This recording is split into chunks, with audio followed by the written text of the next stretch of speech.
Sanibona, welcome back to enye video. Ngiyabonga kakhulu ungene. Thank you very much. Ngicela ngakhohle ukusubscribe, ukulike video, ukushare video as well as ukubuka ama-ads. Now asikhulumeni ke ngodaba oluthinta ke enye amadodakazi kababa uJacob Zuma okuthiwa ke yiyona ezovala isikhala sikaDuduzile Sibasambundla since she resigned. If uyakhumbula uDuduzile Sibasambundla did resign, wasula as a member of parliament wemkhonto wesizwe party.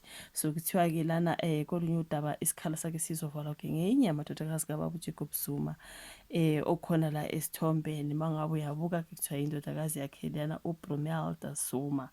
So kusho ukuthi ke uyilungu le-MK party naye, so ukuthi uzofungiswa ngolwesithathu indodakazi kaZuma ke ongumholi we-MK party onguBromelda ongena uzovala lesiya sikhala ke esivuleke emva kokuthi uDuduzile Sibasambundla ashiye eParliament. So umama ke unkosikazi Colleen Makhubela uyamemezela ukuthi unkosikazi Zuma uyingxenye yamalungu eqembu amane azobefungiswa ke. So umama Makhubela uthe unkosikazi Zuma unolwazi, uBromelda unolwazi olunzulu lokusebenza kuhulumeni.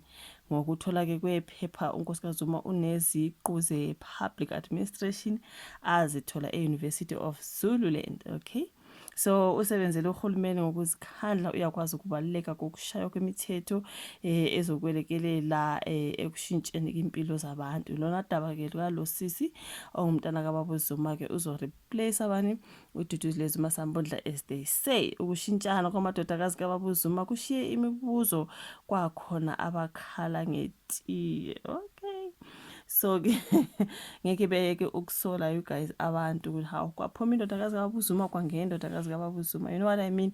Obviously vele abantu bazokhuluma you guys. So kuthiwa ke kushiya abaningi benemibuzo kwakhona abakhala ngetiye ke. Kodwa ke umama Makhubela uthe unkosikazi Zuma ungumholi naye ngokwakhe nje. Uqale lapha ezinhlanganweni zabafundi, waba umholi nasemagatsheni. Uthando lwakhe lokulwela intsha ilona olumenza ukuthi aqhubeke nokuba ingxenye yomzabalazo. Kubhaleke iphepha isolezwe ngalolu dabake.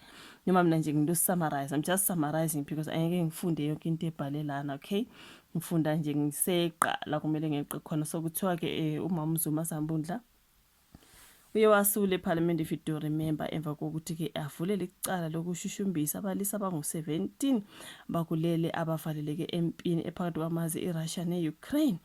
Mangabe uyakhumbula ke, so Zuma Sambundla usola ke ngokudukisa laba balisa ngokuthi bayiqoqeshela ukuba abaqaphe eRussia, kodwa ke bazithola sebelwa neUkraine. Hayi kunzima ke ngalelo cala lalaba ke abadukiswa baya eUkraine guys. Omunye ke ozofungiswa ke ngolwesithathu yiloyo owayeyiphini likaNgqongqoshe wamaphoyisa uMnumzane uBongani Mkhongi. UMkhongi waba yiphini likaNgqongqoshe namaphoyisa phakathi kuka-2017 no-2019. So shuthi badinga umuntu ozovala isikhala lesiyana sikaDuduzile Sibasambundla ke, njengoba ke she resigned. Kuthiwa uMkhongi yena wayiphini likaNgqongqoshe wamaphoyisa phakathi kuka-2017 no-2019. Okay, wake wangeneka ekukhulumeni ngo-2017 ngesikhathi ekhala ngokugcwala kakhulu kwabantu bokufika emadolobheni akuleli.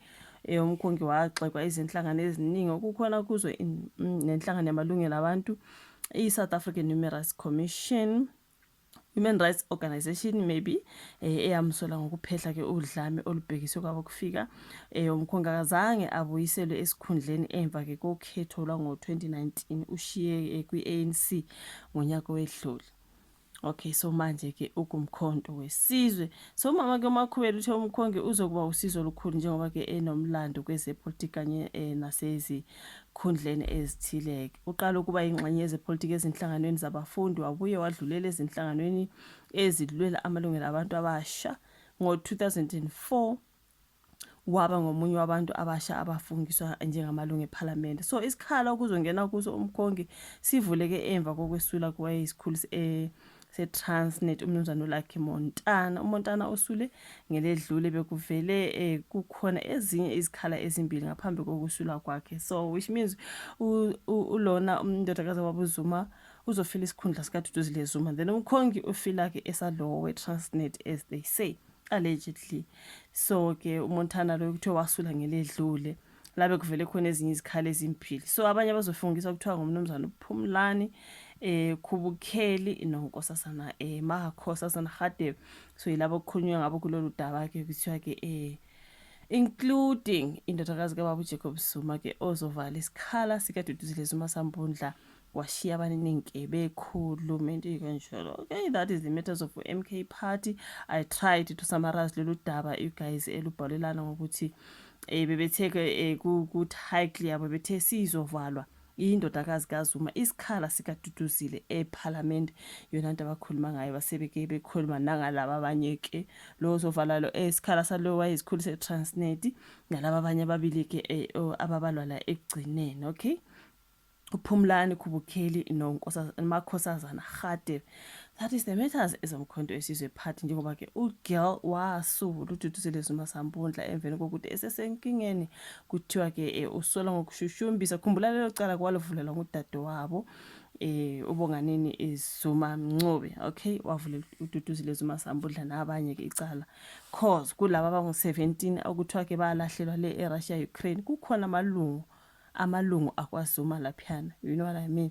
Kusho ukuthi abanye abendlu encane mhlambe into ekanjalo ngoba sambona umama uZuma laphana kuthiwa ke unkosikazi womfowabo kababa uZuma. So amadodana akhe amabili nawo alapha kulabo abangu-17. So uBonganeni wayovulela uDuduzile Zuma Sambundla udadewabo icala nabanye ababili ke wasesula ke emva kwalokho uDuduzile Zuma Sambundla kwathiwa she resigned as a member of parliament.